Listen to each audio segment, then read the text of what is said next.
Hello. हमारी इस video में हम बात करेंगे अकाउंटिंग टर्मिनोलॉजी की। जैसे आपको पता है कि हर कोई भी टेक्निकल सब्जेक्ट होता है तो उसमें कुछ टेक्निकल टर्म्स यूज़ की जाती हैं। तो ऐसी अकाउंटिंग भी एक टेक्निकल सब्जेक्ट है और उसमें जो कुछ टर्म्स हैं उनके अपने स्पेसिफिक मीनिंग है अकाउंटिंग टर्मिनोलॉजी में। तो उनके बारे में हम करेंगे कि कौन कौन सी टर्म्स हैं, उनके क्या स्पेसिफिक मीनिंग जो है वो अकाउंट्स में लिए जाते हैं। तो इसमें सबसे पहले हमारे पास है प्रोप्राइटर और ऑनर। जो ऑनर मीन्स आपको पता है मालिक है और उसको प्रोप्राइटर भी बोल देते हैं। और यहाँ पर प्रोप्राइटर का मतलब है कि वो पर्सन जिसने इनिशिएटिव लिया है बिजनेस स्टार्ट करने का और जिसने अपनी मनी या मनी वर्थ जो है वो बिजनेस में इन्वेस्ट की है। रिस्क जो है वो सारा का सारा बिजनेस का बियर करा है टू अर्न प्रॉफिट, कि वो जो बिजनेस चलाने के लिए उसने उसमें मनी वर्थ जो है यानी कि कैश और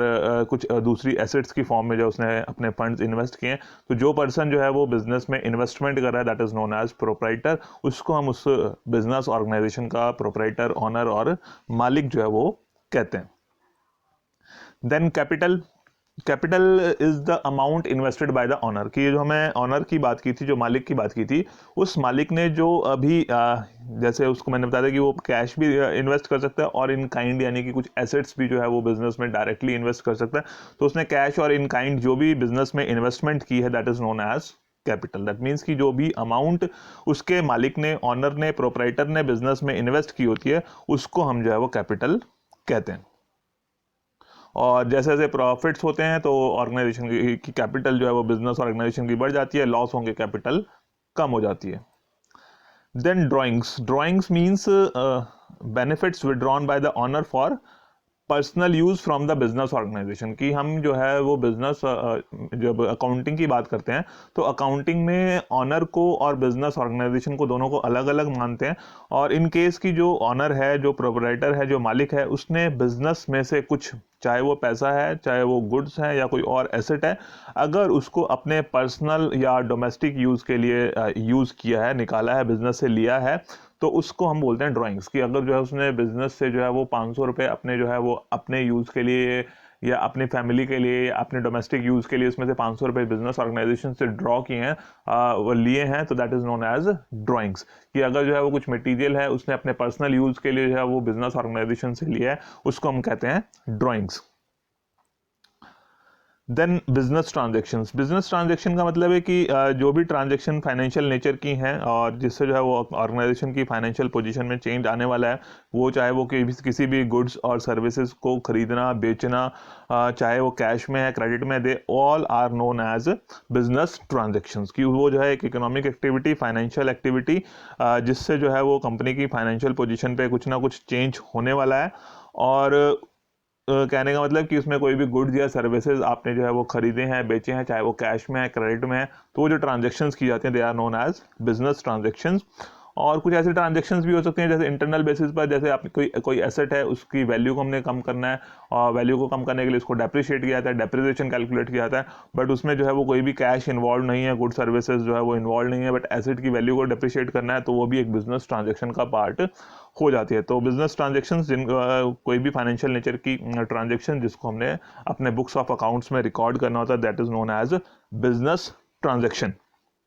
कि जैसे आपको मैंने बताया हुआ कि आपने जो है वो बिजनेस स्टार्ट किया, बिजनेस में 3 लाख रुपए, 5 लाख रुपए इन्वेस्ट किए, बिजनेस ट्रांजेक्शन होगी। आपने जो है वो मटेरियल परचेज किया, वो बिजनेस ट्रांजेक्शन होगी। बट जो नॉन मॉनिटरी टाइप की, आपने किसी एम्प्लॉय को जो है वो रखा है, किसी मैनेजर को अपॉइंट किया है, तो वो जो है बिजनेस ट्रांजेक्शन में नहीं आएगी, उसको आप रिकॉर्ड नहीं रख सकते। हाँ, बट वो जो मैनेजर आपने अपॉइंट किया है, जब eight the end of the month की उसकी सैलरी ड्यू हो जाएगी, तो वो एक बिजनेस ट्रांजेक्शन बन जाएगी। उसकी सैलरी जो है वो आपने पे करनी है, तब आप उसको यहाँ पर रिकॉर्ड करेंगे, तो उसको बोलते हैं बिजनेस ट्रांजेक्शन।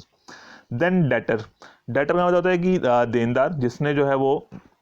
हमें पैसा देना होता है, जिसको हमने उधार में सामान बेचा होता है, या गुड्स या सर्विसेज, गुड्स और सर्विसेज जिसको हमने उधार में बेची हुई हैं, वो हमारे जो है वो डेटर्स बन जाते हैं। और ये जो डेटर्स हैं इनको अगर हम जो है वो कंबाइंड करके कलेक्टिवली बोलते हैं तो उनको सन्ड्री डेटर्स या टोटल डेटर्स का नाम से भी हम उसको कह सकते हैं। डेटर्स जिनको हमने उधार में सामान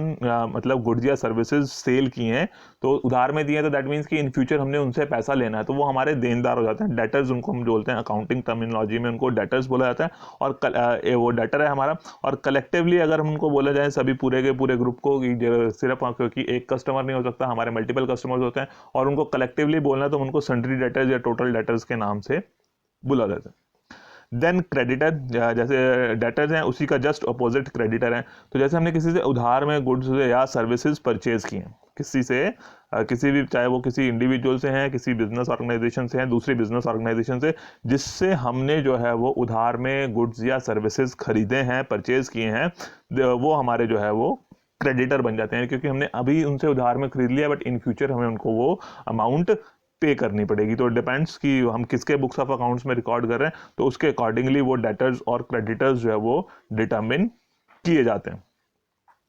देन रिसीवेबल्स, तो जैसे उधार में हमने सामान जो है वो बेच दिया, उधार में सामान बेचने से हमारे डेटर्स बन जाते हैं, बट अगर जो है हमें उनके ऊपर जो है वो ट्रस्ट नहीं हो पा रहा है कि हमें जो है वो पैसा वापस कर देंगे या नहीं करेंगे, क्योंकि आपने उधार में सामान दिया है, वो उधार आपका रिकवर हो पाएगा या नहीं हो पाएगा, तो उसके लिए जो है वो कुछ रिसीवेबल्स जो है वो बिल रिसीवेबल्स जो है हम उनसे रिक्वा लेते हैं, कि उनसे जो है रिटर्न में जो है वो उनसे ले लेते हैं कि वो इतनी अमाउंट जो है हमारे को 2 महीने 3 महीने 1 महीने बाद जितने भी टाइम का हमने उनको क्रेडिट दिया, उधार दिया था, तो उसमें जो है वो टाइम डिसाइड होता है कि 3 महीने का है, 1 महीने का है, 2 महीने का है, कितने टाइम के बाद उन्होंने पैसा वापस करना है। तो उसमें क्या है कि ये जो है बिल्स ऑफ एक्सचेंज जो है उनसे एक्सेप्ट करवा लिया जाता है, हम उनको लिखते हैं और वो उनको दूसरी पार्टी उसको एक्सेप्ट करके हमारे को देगी, ताकि इतने टाइम के बाद वो हमारे को जो उतनी पेमेंट कर देंगे। वो रिसीवेबल्स हो गए। इसी से मिलता जुलता है पेबल्स। पेबल्स में क्या है कि हमने जो है वो किसी से उधार लिया है सामान, अब उसको भी भरोसा नहीं हो रहा है शायद से कि वो हम उसकी पेमेंट करेंगे या नहीं करेंगे, तो अपनी सिक्योरिटी के लिए वो इन राइटिंग जो है वो हमसे एक्सेप्टेंस ले लेता है। वो बिल हमें लिख के देगा कि आप जो है वो इतनी अमाउंट मुझे इतने टाइम के बाद पे कर देंगे, हम उसको एक्सेप्ट कर लेंगे कि ठीक है जी, हम इतनी अमाउंट आपको इतने टाइम के बाद पे कर देंगे। तो जो रिटर्न में जो डॉक्यूमेंट बना है that is known as bills payable, कि अगर उसमें हमने पे करना ही है अमाउंट तो वो बिल्स पेबल्स हो गए, और अगर जो है वो उसमें अमाउंट हमने रिसीव करनी है तो वो बिल्स रिसीवेबल्स हो गए। तो अगर कंबाइंडली उनको देखा जाए तो कॉमन टर्म जो होती है वो बिल्स ऑफ एक्सचेंज उनको बोलते हैं। तो बिल्स ऑफ एक्सचेंज, अगर उस बिल ऑफ एक्सचेंज पे हमें अमाउंट रिसीव होनी है तो वो रिसीवेबल्स बन जाते हैं, और अगर उन बिल्स ऑफ एक्सचेंज पे हमने जो है वो अमाउंट पे करनी होती है अपने क्रेडिटर्स को, तो उसको जो है वो बिल्स पेबल्स के नाम से जाना जाता है। तो उसको अकाउंट्स रिसीवेबल्स भी बोल देते हैं, और इसको जो है वो अकाउंट्स पेबल भी हम इसको कह देते हैं। तो या बिल रिसीवेबल भी बोल देते हैं, बिल्स पेबल भी कह देते हैं, या रिसीवेबल्स को क्या क्या कह सकते हैं आप, रिसीवेबल्स बोल सकते हैं, बिल्स रिसीवेबल्स बोल सकते हैं, या अकाउंट्स रिसीवेबल्स बोल सकते हैं। इसी तरह से पेबल्स को जो है हम पेबल्स कह सकते हैं, अकाउंट्स पेबल कह सकते हैं, और बिल्स पेबल जो है उसको हम कह सकते हैं। देन डेबिट एंड क्रेडिट, की ये जो डेबिट और क्रेडिट एक जिस तरह से अकाउंटिंग की बात की जा रही है तो उसमें अकाउंट बनाया जाता है, और अकाउंट जब हम बनाते हैं तो उसमें क्या है कि पर्टिकुलर किसी पर्सन से रिलेटेड या किसी भी आइटम से रिलेटेड जो सारी ट्रांजेक्शन उसकी वहाँ पर रिकॉर्ड की जाती हैं, और उसकी एक साइड जो है वो डेबिट साइड होती है, दूसरी साइड जो है वो उसकी क्रेडिट साइड होती है। नॉर्मली जो है वो लेफ्ट साइड जो है उसको डेबिट साइड, और राइट साइड को जो है वो क्रेडिट साइड जो है वो कहा जाता है। लेफ्ट साइड डेबिट और राइट साइड जो है वो क्रेडिट साइड होगी, और इनकी एब्रीविएशंस जो है वो डेबिट को अगर हमने इन शॉर्ट लिखना होता है तो DR डॉट। तो यहाँ पर अगर हम अकाउंटिंग टर्मिनोलॉजी की बात करेंगे तो DR डॉट को आपने डॉक्टर नहीं पढ़ना है, आप क्या पढ़ेंगे, इसको डेबिट पढ़ेंगे, और क्रेडिट को इन शॉर्ट जो है वो CR डॉट लिखा था। क्रेडिट ये आपका CR डॉट, ये क्रेडिट हो गया, DR डॉट से जो है वो डेबिट हो गया। तो इसको आपने अकाउंट्स की अगर बात की जाएगी तो इसको आप डेबिट पढ़ेंगे, नॉट डॉक्टर। जनरली हम DR से डॉक्टर पढ़ते हैं, बट यहाँ पर जो है वो उसको डेबिट और क्रेडिट पढ़ा जाएगा। ये अकाउंट्स की दो साइड्स होती हैं, right side credit and left side जो है वो डेबिट। देन गुड्स, गुड्स भी जो है वो बहुत इंपॉर्टेंट पार्ट है अकाउंटिंग टर्मिनोलॉजी का, कि गुड्स का मतलब है कि जो हमने बिजनेस में सामान खरीदा है फॉर प्रोडक्शन और for the purpose of trading, की जिसकी हमने खरीद बेच करनी है, कि इसको सामान को खरीदा इसलिए गया है कि इसको फर्दर बेचना है या प्रोसेस में हमने यूज़ करना है। तो जैसे मैन्युफैक्चरिंग कंसर्न है तो उसने जो है वो हो सकता है कि उसको कुछ रॉ मटेरियल्स परचेज करने हैं, तो वो रॉ मटेरियल्स जो मैन्युफैक्चरिंग कंसर्न है वो रॉ मटेरियल डायरेक्टली जो है वो नहीं बेच रही है, उसको रॉ मटेरियल को प्रोसेस करेगी, प्रोसेस करने के बाद फिनिश गुड्स में जब वो कन्वर्ट हो जाएंगे तो पक्का माल जब बन जाएगा उस पक्के माल को जो है वो अपने कस्टमर्स को बेचेंगे। तो जो सामान हमने खरीदा है उसको फर्दर बेचने के लिए that is known as goods, की जिसकी हम ट्रेडिंग कर रहे हैं, जिसकी हम सेल परचेज कर रहे हैं, तो वो जो है वो सामान गुड्स हो जाते हैं। तो डिपेंड्स कि आपकी बिजनेस ऑर्गेनाइजेशन किस तरह की है, उसके अकॉर्डिंगली डिपेंड करेगा कि उसको आप गुड्स की कैटेगरी मिलेंगे या एसेट्स की कैटेगरी मिलेंगे। फॉर एग्जांपल कि आपका जो है आपने फर्नीचर की डीलिंग कर रहे हैं, अगर आप फर्नीचर की डीलिंग कर रहे हैं तो आप क्या करेंगे, फर्नीचर खरीदेंगे और बेच देंगे। तो उस केस में जो फर्नीचर आपने खरीदा और उसको फर्दर आगे आपने बेचना है तो वो आपके गुड्स बन गए। बट अगर आपका जो है वो कोई और बिजनेस है और उस बिजनेस में आपका कोई ऑफिस का बिजनेस है और किसी मटेरियल का बिजनेस है, मान लीजिए आप क्लोथ मर्चेंट है और क्लोथ मर्चेंट है, आपके जो है वो कपड़े का बिजनेस है, बट आपने अपने उस बिजनेस में जो है वो कुछ बैठने के लिए चेयर्स टेबल्स या कुछ फर्नीचर परचेज किया, अलमीराज परचेज किए, रैक्स परचेज किए, तो वो जो फर्नीचर आपने परचेज किया है वो उसको हम गुड्स की कैटेगरी में नहीं लेंगे, वो फर्नीचर की कैटेगरी में, क्योंकि उसको आपने बिजनेस में लॉन्ग टर्म यूज करने के लिए लिया है तो वो आपकी एसेट बन जाती है। बट अगर उसी सामान को आपने जो है वो ट्रेडिंग के लिए लिया है, सेल परचेज के लिए लिया है, तो उसको हम गुड्स की कैटेगरी में काउंट करेंगे। ठीक है, कि अगर जो है वो रीसेल पर्पस के लिए लिया गया है तब वो गुड्स है, बट अगर उसको रीसेल नहीं करना है, आपने सेल नहीं करना है, आगे फर्दर उसको बेचना नहीं है, तो वो गुड्स की कैटेगरी में नहीं आएगा, फिर उसको जो है वो एसेट्स की कैटेगरी में काउंट किया जाएगा। देन परचेजेस, कि ये जो गुड्स हैं जब इनको खरीदा जाता है, कि अगर किसी मैन्युफैक्चरर से, प्रोड्यूसर से जो है या प्रोडक्शन के लिए कुछ मटेरियल, रॉ मटेरियल परचेज कर रहे हैं हम, तो सामान जब उसको खरीद रहे हैं तो उसको परचेजेस की कैटेगरी में लिया जाता है। गुड्स अगर आपने परचेज किए हैं तो उसको गुड्स के नाम से रिकॉर्ड ना करके जब हम उसको खरीदते हैं तो परचेजेस के नाम से जो है उसको बुक्स ऑफ अकाउंट्स में रिकॉर्ड किया जाता है, तो उसके लिए परचेज अकाउंट जो है वो बनाया जाता है। और सेल्स की बात आती है तो यही जो सामान, जो गुड्स की बात कर रहे हैं, जिनकी हम ट्रेडिंग कर रहे हैं और उसको हम अगर अपने कस्टमर्स को बेचते हैं तो उसको जो है वो सेल्स के नाम से रिकॉर्ड किया जाएगा, गुड्स के नाम से नहीं, उसको सेल्स के नाम से रिकॉर्ड किया जाता है। ठीक है, गुड्स को खरीदा है तो परचेज और बेचा है तो सेल्स। बट अगर आपने वो जो सामान है, गुड्स हैं, गुड्स के अलावा उसको अगर आपने बिजनेस में लॉन्ग टर्म यूज के लिए खरीदा है, तब वो गुड्स नहीं होंगी, वो आपकी एसेट्स होंगी, और एसेट्स को हम पर्टिकुलर उसी एसेट के नाम से रिकॉर्ड करते हैं। बट जो गुड्स हैं उनको खरीदते टाइम परचेजेस के नाम से और गुड्स को बेचा जा रहा है तो सेल्स के नाम से रिकॉर्ड किया जाएगा। देन परचेज रिटर्न्स और रिटर्न्स आउटवर्ड। परचेज रिटर्न का मतलब कि आपने सामान खरीदा था but that is not according to specification, की जो आपने स्पेसिफिकेशन दी थी उसके अकॉर्डिंग नहीं है, या फिर जो है उसमें कुछ डिफेक्टिव निकल गया या कोई और रीज़न भी हो सकता है जिसकी वजह से जो आपने सामान खरीदा था आप उसको वापस भेज रहे हैं। तो अगर आपने कोई सामान खरीद के वापस भेजना है तो उसको हम बोलते हैं परचेज रिटर्न, कि परचेज किया था सामान बट हमने उसको वापस कर दिया। तो यहाँ पर उसके लिए जो टेक्निकल टर्म है दैट इज परचेज रिटर्न। और या फिर हम इसको रिटर्न्स आउटवर्ड भी बोल देते हैं। आउटवर्ड का मतलब कि जो बाहर जा रहा है सामान, बाहर जा रहा है ना, सामान हमने खरीदा था तब हमारे पास आया था बट अब उस सामान को वापस कर रहे हैं तो बिजनेस ऑर्गेनाइजेशन से बाहर जाएगा, तो आउटवर्ड हो गया। तो रिटर्न्स आउटवर्ड, इसलिए इसमें दो नाम आ गए आपके, परचेज रिटर्न और रिटर्न्स आउटवर्ड। सेम ही चीज़ है दोनों, उसका मतलब यही है कि आपने सामान खरीदा था बट वो स्पेसिफिकेशन के अकॉर्डिंग नहीं था या फिर जो है वो डिफेक्टिव था, इसलिए आपने उसको वापस कर दिया। देन सेल्स रिटर्न और रिटर्न्स इनवर्ड, कि आपने अपने कस्टमर्स को सामान बेच दिया, सामान था वो बेच दिया, आपने ट्रेडिंग के लिए लिया था, बेच दिया, खरीदा बेच दिया, अब बेचने का आपने रिकॉर्ड कर लिया सेल्स, बट कस्टमर को भी हो सकता है कि वो सामान आपका पसंद ना आए, स्पेसिफिकेशन के अकॉर्डिंगली नहीं है, डिफेक्टिव है, या कुछ सामान कम ज़्यादा जो है वो चला गया है या अनस्पेसिफाइड गुड्स उसमें चले गए हैं, तो उसको जो है वो कस्टमर आपके पास वापस भेज देता है। तो जो अगर कस्टमर ने वापस भेजा that is known as sales return, क्योंकि वो सामान बिजनेस में वापस आ रहा है तो that is known as returns inward, कि वो बिजनेस ऑर्गेनाइजेशन में सामान वापस आ रहा है, that is known as returns inward या फिर सेल्स रिटर्न, दोनों का मतलब जो है वो एक ही होगा।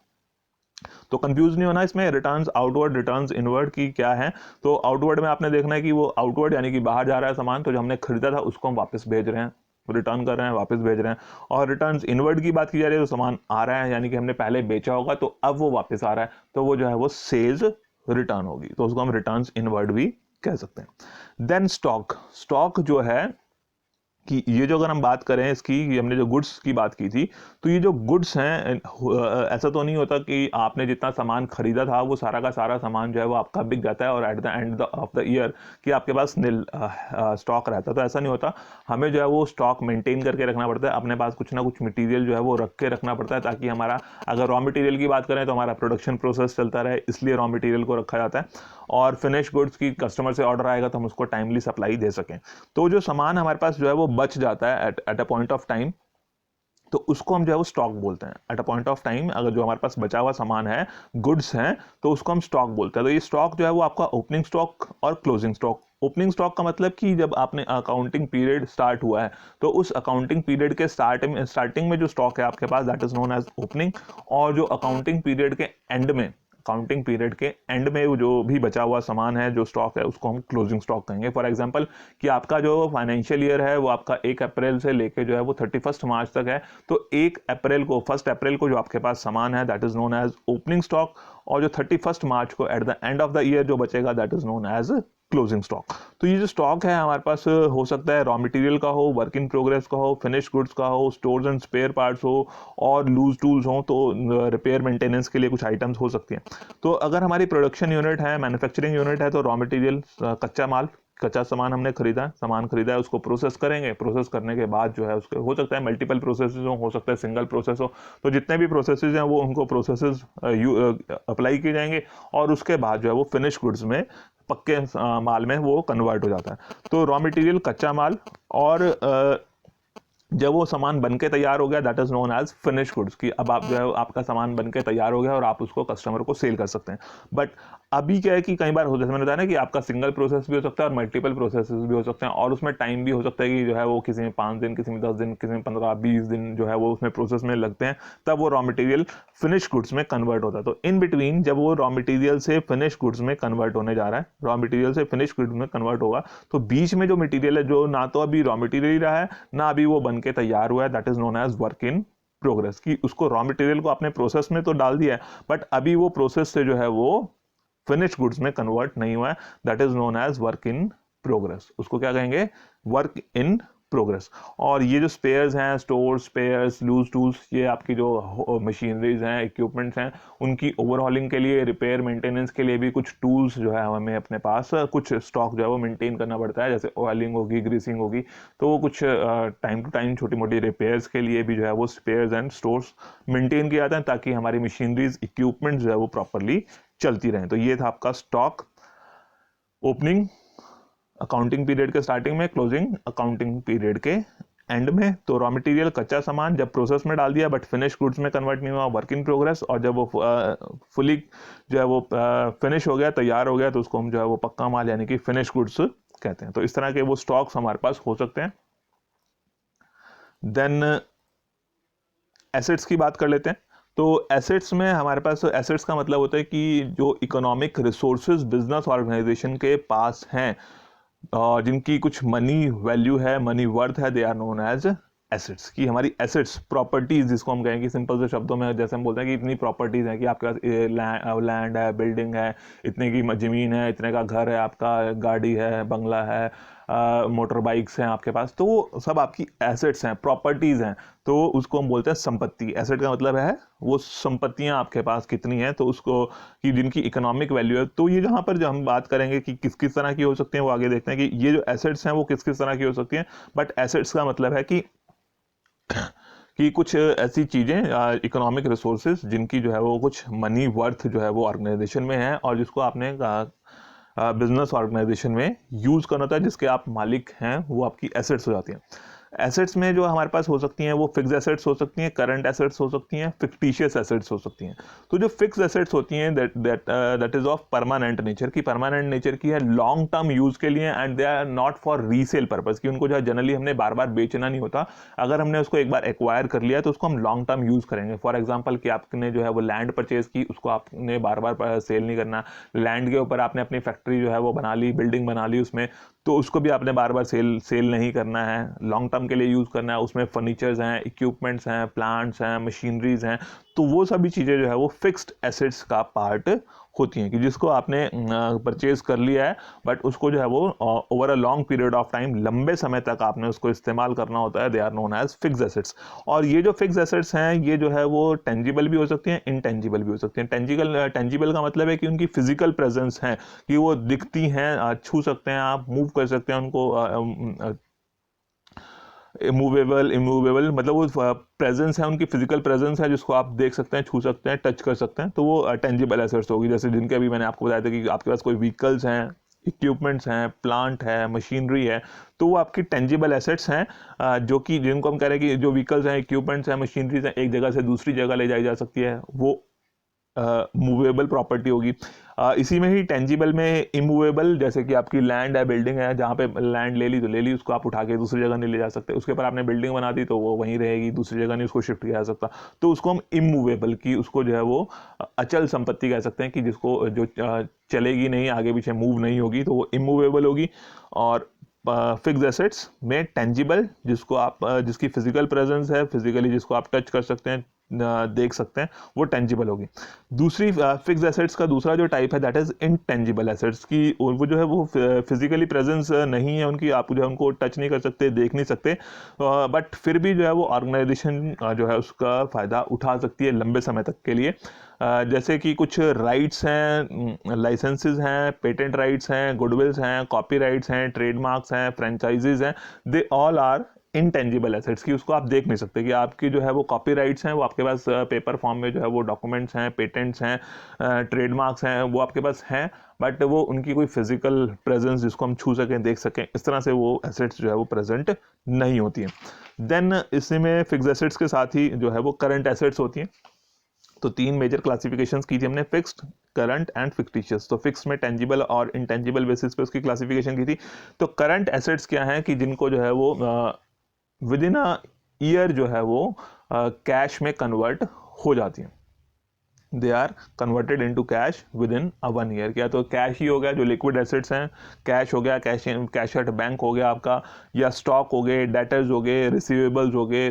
तो वो सभी जो है वो करंट एसेट्स का पार्ट है, कि वो विद इन अ ईयर जो है वो कैश में कन्वर्ट हो जाते हैं। कैश तो ऑलरेडी कैश है, बैंक में भी जो है वो कैश में कन्वर्जन उसकी चलती रहती है। स्टॉक है आपके पास फिनिश गुड्स का, आपने उसको सेल किया, वो भी कैश में कन्वर्ट होगा ही होगा। उधार में दिया तो 1 महीने बाद, 2 महीने बाद, 3 महीने बाद, जितने भी टाइम का आपने क्रेडिट दिया है उसके बाद वो कैश में कन्वर्ट होना है। बिल्स रिसीवेबल्स हैं, 2 महीने बाद, 3 महीने बाद जब भी उसकी मैच्योरिटी होगी वो भी कैश में कन्वर्ट होने हैं। तो these are known as current assets. और लास्ट जो है वो फिक्टिशियस एसेट्स की, सिर्फ नाम मात्र की, जो उसकी कोई रियलाइजेबल वैल्यू नहीं है, फिजिकली उनकी कोई प्रेजेंस नहीं है, और ना ही उनकी कोई रियलाइजेबल वैल्यू है। कि इनकी जो रियलाइजेबल वैल्यू थी ना, कि अगर आप इसको बेचेंगे, फिक्स्ड एसेट्स को, करंट एसेट्स को सेल करेंगे, तो उसमें कुछ आपको पैसा जो है वो रियलाइज होगा, यानी कि कुछ पैसा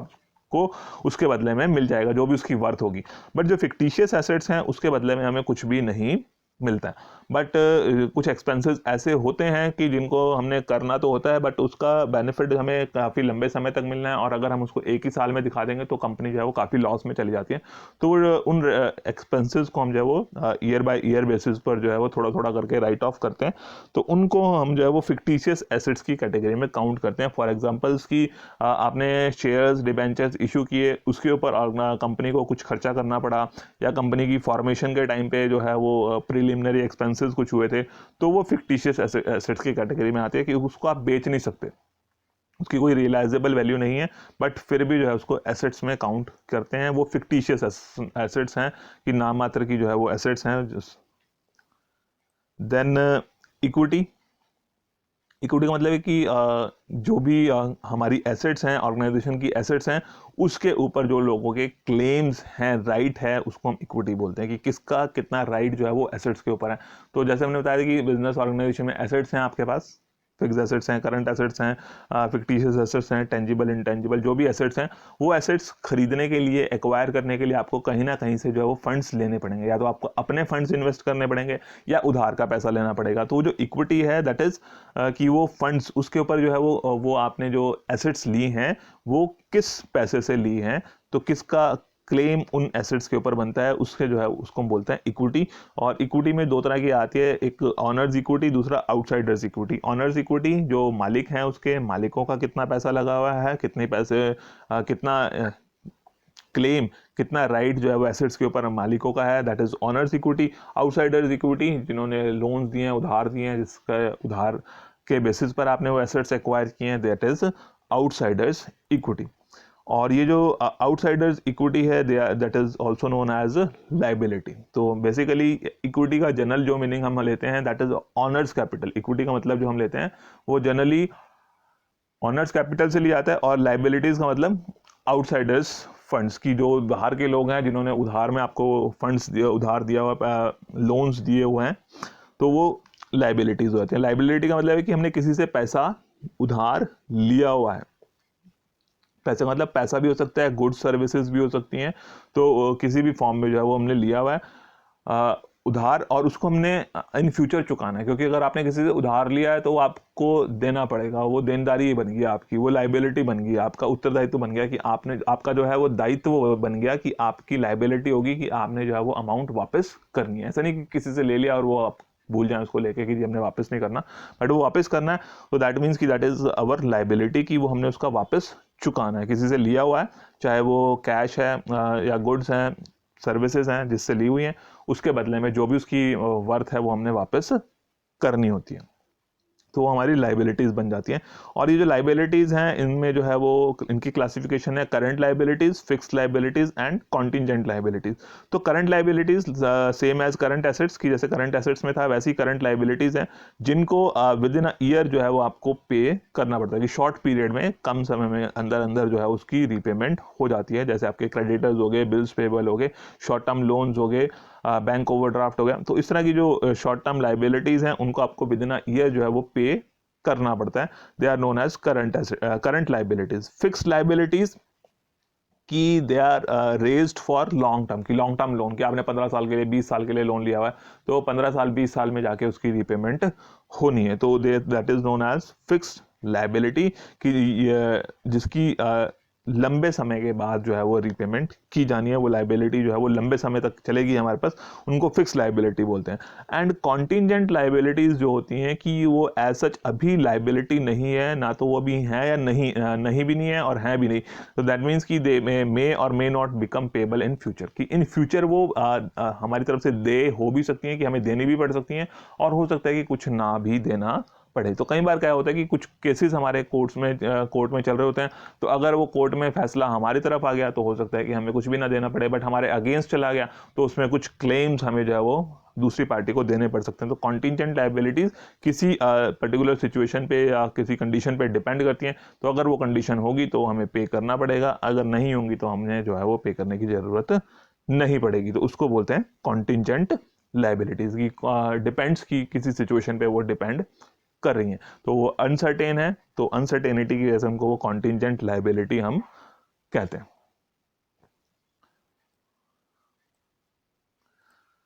देन एक्सपेंडिचर। एक्सपेंडिचर का मतलब है कि आपने जो भी खर्चा किया है, जो भी लायबिलिटी इनकर की है किसी भी सामान को प्राप्त करने के लिए, that is known as expenditure. और ये जो एक्सपेंडिचर है ये हमारे पास जो है वो दो तरह का हो सकता है, एक रेवेन्यू एक्सपेंडिचर और दूसरा कैपिटल एक्सपेंडिचर। तो रेवेन्यू एक्सपेंडिचर जो है कि उस खर्चे का जो बेनिफिट है हमने उसी साल में लगभग उठा लिया होता है। रेवेन्यू एक्सपेंडिचर कि जिस खर्चे का, रेवेन्यू का मतलब यहाँ से लाभ से नहीं लेना आपने, तो रेवेन्यू एक्सपेंडिचर का मतलब कि वो जो खर्चा किया है हमने उसका बेनिफिट हमने उसी करंट ईयर में ले लिया। फॉर एग्जांपल आपने कोई रेंट पे किया, महीने 2 महीने 3 महीने का जो रेंट है आपने पे किया, मंथली बेसिस पे कर रहे हैं, तो जिस महीने आपने उसको रेंट को पे किया उस महीने की फैसिलिटी आपने ले ली। इंश्योरेंस चार्जेस हैं, साल भर का आपने इंश्योरेंस लिया था, तो जिस साल के लिए लिया था उस साल के लिए आपने इंश्योरेंस चार्जेस पे किए थे। कैरेज है, फ्रेट है, तो सैलरीज हैं, वेजेस हैं, तो इस तरह के एक्सपेंडिचर जिनके बेनिफिट हमने उसी करंट ईयर में ले लिए होते हैं, they are known as revenue expenditure.